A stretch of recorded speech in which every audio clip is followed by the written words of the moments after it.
ma belle, t'as faim? Allez, va manger, ma belle, qui dort dehors tous les soirs, que j'arrive pas à retrouver à chaque fois.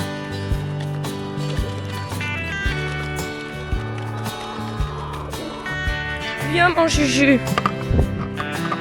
Viens mon Junior. Junior qui dort dans la haie avec la nouninette. Viens mon chéri, tu as faim Junior? Voilà mon grand, c'est bien. Bonjour Riette. Comment tu vas ma Riri alors?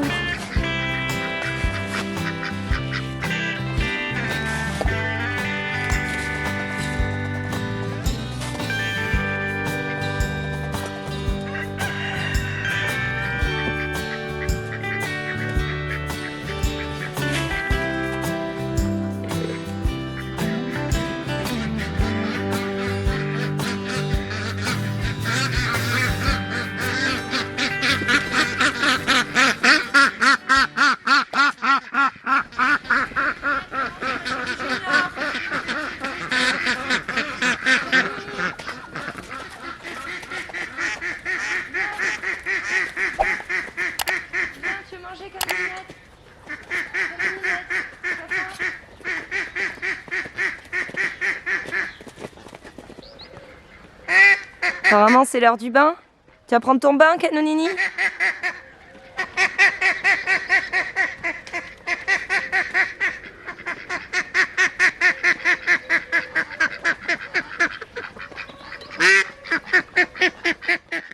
Bonjour à tous.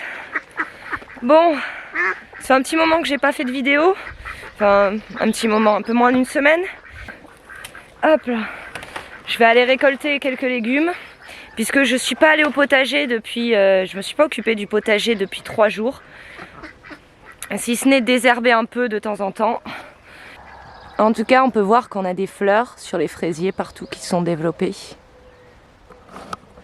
Alors déjà, je vais commencer par jeter un œil à ce plant de courgettes. Est-ce qu'on a de la courgette ici? Ah. Pour l'instant, on n'en a qu'une qui se développe. Enfin, 2. Mais c'est pas encore assez gros.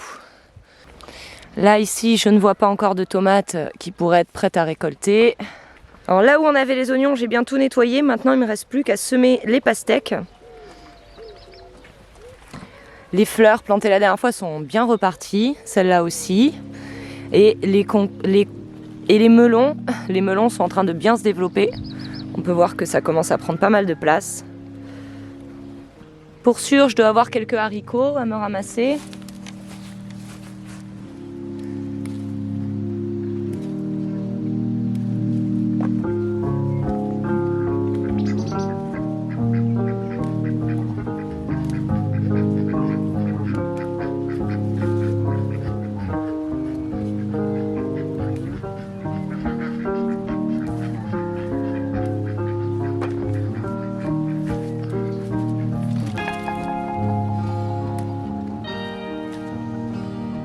Bon, bah voilà ce qu'on a déjà sur ces plans-là. Bon, ça nous fera dans tous les cas des haricots pour quelques jours. Le gros des récoltes au niveau des haricots, de toute façon, va arriver un peu plus tard puisque j'ai refait des semis, on en a beaucoup plus. Et à ce moment-là, je pourrais faire des bocaux de haricots. Est-ce qu'on a de la courgette? Voyons voir. Alors, celle-ci, elle n'est pas encore prête. On en a une petite ici, vous pouvez voir, dont le bout a jauni, c'est qu'elle n'a pas été pollinisée. Je vais directement, hop, la retirer, la laisser à côté. Alors les concombres, comme vous pouvez voir, ça pousse. On a commencé à en récolter. Maintenant, il faut que je cherche là-dedans pour trouver les concombres. Alors, voyons voir. C'est pas évident quand c'est une forêt de concombres comme ça de trouver ce qu'on cherche. Ah, déjà, en voilà un. Je préfère les récolter assez jeunes, je trouve qu'ils ont meilleur goût, bien meilleur goût et ils sont plus juteux aussi. Pour l'instant il n'y en a pas d'autres qui sont de belle taille. Là derrière il faut peut-être que je regarde aussi. Je vais enlever mes petites claquettes parce que là je sens pas sur quoi je marche. Hop. Ah, le sol est bien froid. Ah, en voilà un autre. Hop là. Voilà, ça nous fait 6 concombres. Hop là. de différentes tailles. Alors là, je le trouve trop gros. Pour moi, il est trop gros celui-ci, je les préfère comme ça. Vraiment quand ils sont assez jeunes. Mais c'est pas un problème parce que les gros concombres, trop gros comme ça, bon, ils sont mangeables, il n'y a pas de problème, ils seraient très bons, ils seraient beaucoup plus juteux que ceux qu'on peut trouver dans le commerce. Seulement quand ils sont très gros comme ça, j'en profite, je les mets au réfrigérateur et je les passe à l'extracteur de jus pour nous faire donc des jus de concombre. C'est super rafraîchissant en été, c'est super bon, j'adore ça. Et ça permet de passer les gros concombres que je trouve quand même un peu moins bons. On commence à avoir quelques petites tomates. Donc il n'y a pas grand chose niveau tomate qui est prêt encore. Maintenant ça ne saurait tarder. On a les tomates cerises qui donnent. Je vais déjà essayer de récolter ce que je peux. On peut voir qu'il y en a certaines qui, ça y est, touchent le haut de la serre. Donc je vais les laisser arriver en haut, puis je vais essayer de les tordre, qu'elles redescendent sans casser les branches, sans les abîmer, pour que les tomates redescendent et que ça continue à fleurir. En tomates, c'est tout ce qu'on a pour l'instant dans la serre. Et je pense qu'en extérieur, rien n'est prêt. Qu'on a de la poire jaune qui sont super bonnes et d'ailleurs très très bien pour faire les sauces. En général, les tomates cerises sont bien pour faire les sauces puisqu'elles sont plus sucrées et qu'elles ont plus de goût. On a de la tomate orange cocktail, ça c'est de la tomate russe. C'est quoi la variété? Je sais plus exactement, il faudra que je retrouve. Ce que je vais faire, c'est que dans la description de cette vidéo, je vais vous mettre les variétés de tomates que je cultive cette année et aussi la variété de tomates russes qui donnent des tomates type tomate cocktail, pas trop grosses, pas trop petites et qui sont relativement précoces. Là, j'en avais pas semé cette année, c'est les plants qui se sont ressemés tout seuls dans la serre, donc c'est génial. Avec un temps comme on a eu, avec un climat comme on a eu cette année, si je les avais semés un peu plus tôt, plantés en terre à partir de mi-mai, mi-juin, on aurait eu des tomates en quantité. Voilà, si j'avais fait cette variété de tomates russes qui est très très précoce. Je vais vous retrouver le nom et je vous mettrai dans la description toutes les variétés de tomates que je cultive cette année. Donc on a aussi de la tomate cerise orange, elles sont super bonnes celles-ci, vraiment elles ont une excellente saveur. D'ailleurs en général les tomates oranges ont une très très bonne saveur. Allez, je pense pas qu'on ait encore beaucoup de choses à récolter pour le moment. Si je fais le tour, on a des tomates en quantité. On a des tomates en quantité sur tous les plants, mais on a pour l'instant pas encore de tomates qui sont prêtes. Et je pense que ça va être tout pour ce matin. C'est juste le minimum que j'ai à récolter. Surtout les concombres et les haricots, faut pas trop attendre. Alors les haricots parce que ils deviendront très fibreux, beaucoup moins bons. Et les concombres, bien parce qu'ils vont devenir trop gros et puis après ils sont plus très juteux. Regardez-moi comme la nature est résiliente. On a ce plant de tomates ici. Regardez ce plant de tomates. Celui-là il est vraiment pas beau. Et pourtant il a quand même réussi à nous donner 2 tomates. Il ira pas plus loin je pense. Pour aujourd'hui on a ça ira très bien. Et les concombres honnêtement on n'en a pas trop parce que nous on en mange énormément en saison. Si après c'est difficile pour vous de passer tous vos concombres, eh bien le jus c'est bien pratique. Parce que ce que j'aime bien faire c'est récolter mes concombres quand j'en ai beaucoup trop et faire directement des jus avec que je congèle. Comme ça, il y a juste à sortir le jus de concombre la veille du jour où on en veut, le laisser au réfrigérateur et couper une pomme, un citron et ajouter dedans en jus aussi. C'est vraiment super bon. Concombre, pomme, citron. Et pour les pommes, vaut mieux des pommes granny ou des pommes vertes que des pommes très sucrées. Pourquoi Harry est ici? Alors déjà, vous pouvez voir au niveau de son arrière-train un truc bizarre, hein. Elle nous a fait une descente d'organes. Cette poule, elle est vraiment... c'est une survivante, hein, elle a envie de survivre. Et elle a développé cette maladie qui se voit au niveau de son cou. Vous voyez ce qu'elle fait avec sa tête?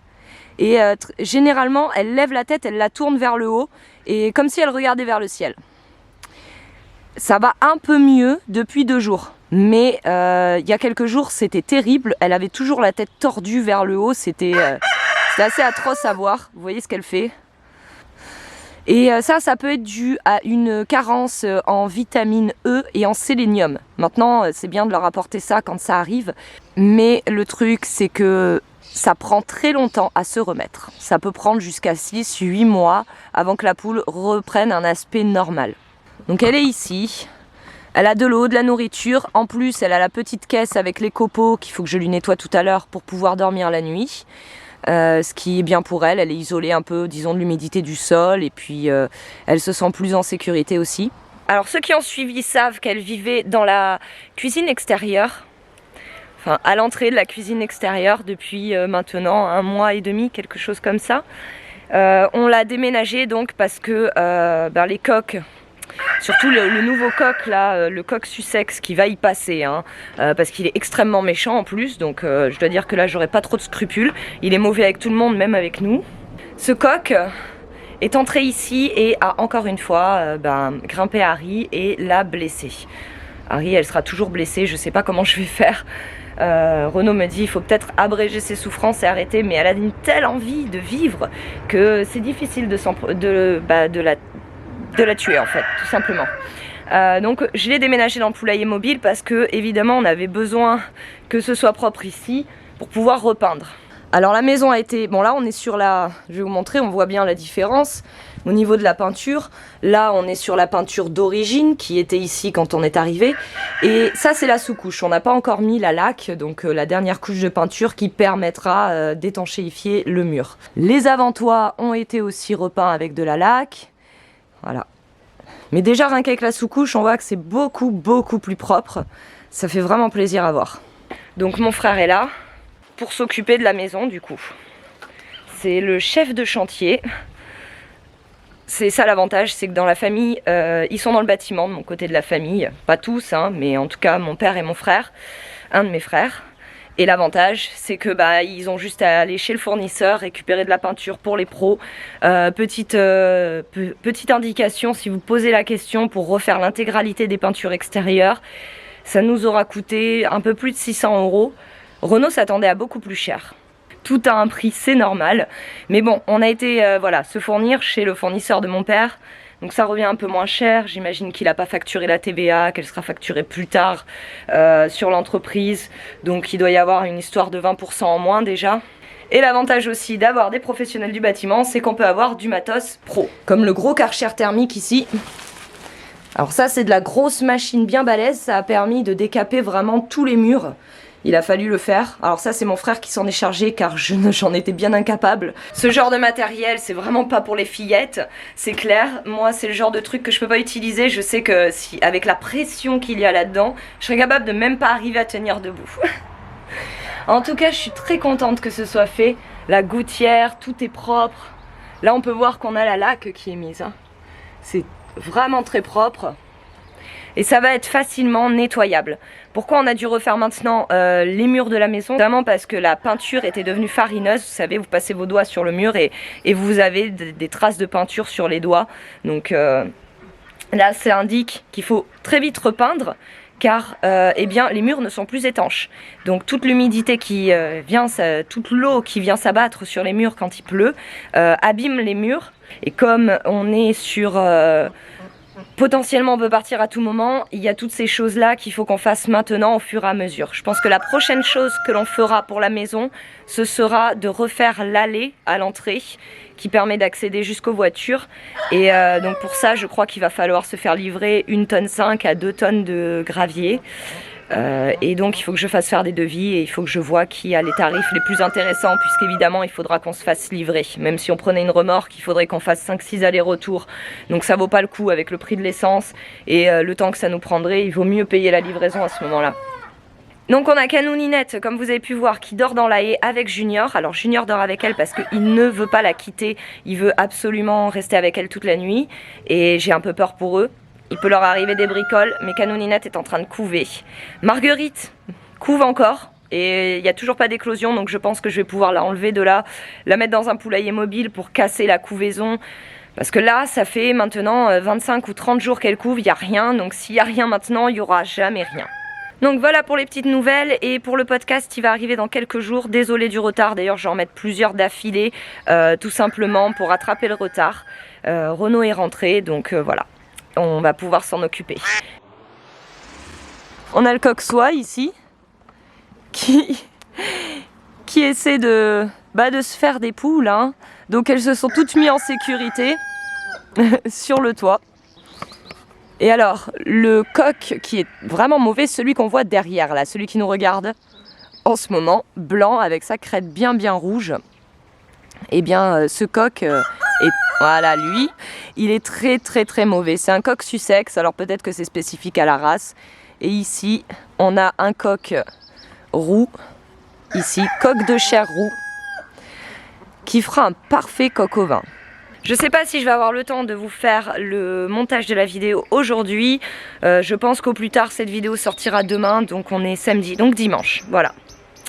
Donc je vous dis à tous très bon week-end et à la semaine prochaine pour une vidéo certainement boucherie de volailles, puisque là vraiment il est temps de s'en occuper, ça fait trop de bruit, en plus ils sont mauvais, quand il y a trop de coqs ça se passe mal et ça commence à mal se passer. Donc c'est qu'il est temps de mettre la plumeuse en route. Aujourd'hui on va continuer la peinture.